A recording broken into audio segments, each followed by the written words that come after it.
The morning sun cast long shadows across the narrow streets of Sydney's western suburbs.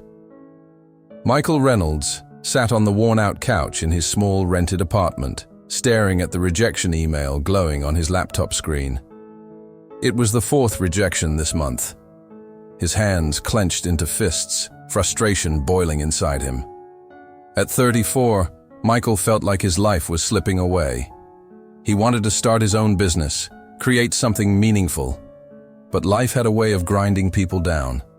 Years ago, he had tried. He borrowed money, invested in a small cafe, and poured his soul into it. But bad luck, a ruthless landlord, and his own inexperience had crushed his dream. He lost everything. His mother always said, "The strongest chains are made of doubt. Break them with belief." The only thing that kept Michael going was his job as a delivery driver. It paid the bills, barely. Each day felt like a loop. One evening, after a long shift, Michael stopped by a small bakery near the city. The owner, an old Greek man named Elias, was wiping the counters when Michael walked in. "You look tired, mate," Elias said, offering him a freshly baked bread roll. Michael accepted it with a nod, biting into the warm bread. It was perfect, soft, flavorful, comforting.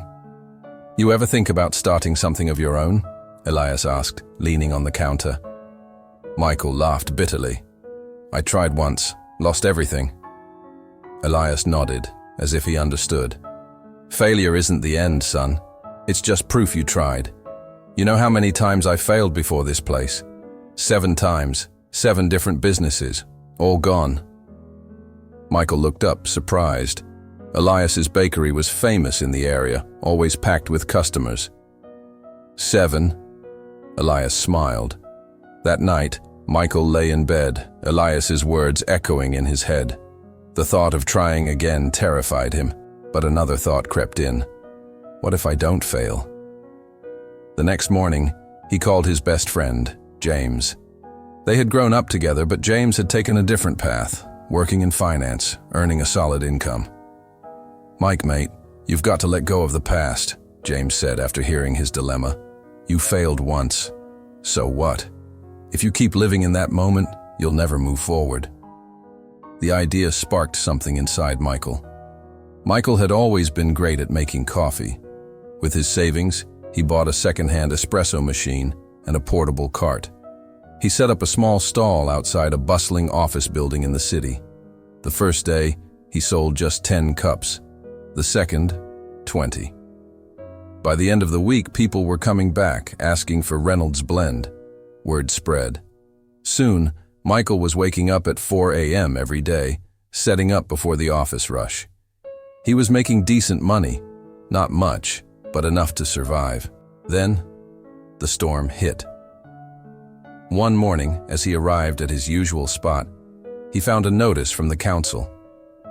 Someone had complained about his stall not having the proper permit. He had a week to shut down. Michael felt the old doubt creeping in. Instead of quitting, Michael found another location, a small, empty spot near a train station.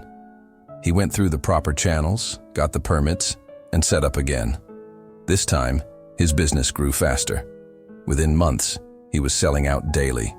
Customers loved his coffee, his passion, his story. A year later, Michael stood in front of his very own cafe. It wasn't big, but it was his, Reynolds Coffee House. The day he opened, Elias was the first customer. The old man grinned as he took a sip of coffee. "You did it, son." Michael smiled, feeling something he hadn't felt in years, pride. He had doubted himself, but in the end he realized the truth. The strongest chains are made of doubt, and the only way to break them is with belief.